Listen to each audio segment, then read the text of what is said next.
Hello mga Beshang! It's me again, Beshang Bern, your Maguindanaon Ilonggo teacher ng Thailand.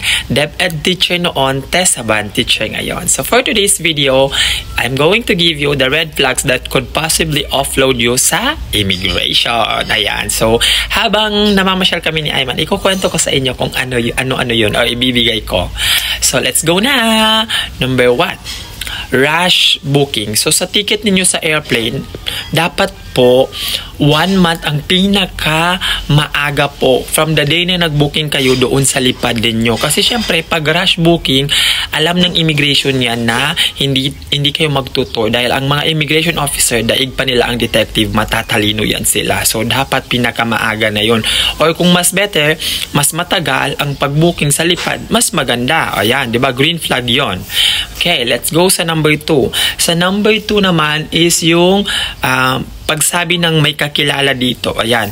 Huwag sasabihin na magkaibigan kayo, kakilala, classmate, or kahit sino dahil matik kayo offload niyan. Dahil hihingian kayo ng affidavit of support sa sinasabi ninyong kakilala ninyo na kaibigan. And masyadong mahirap or matagal ang proseso ng affidavit of support kasi iniiwasan ng immigration officers natin sa Pinas ang human trafficking. So for your safety purposes po, yun siya. Yan.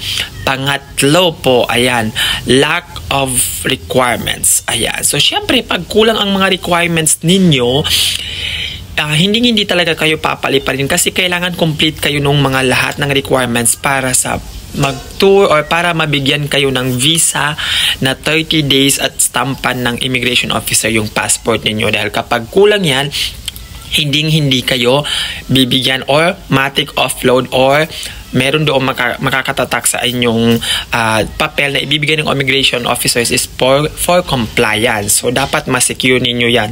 So, tips po para hindi kayo ma-lack of document. Ang ibigay nyo muna is yung passport ninyo at saka ticket.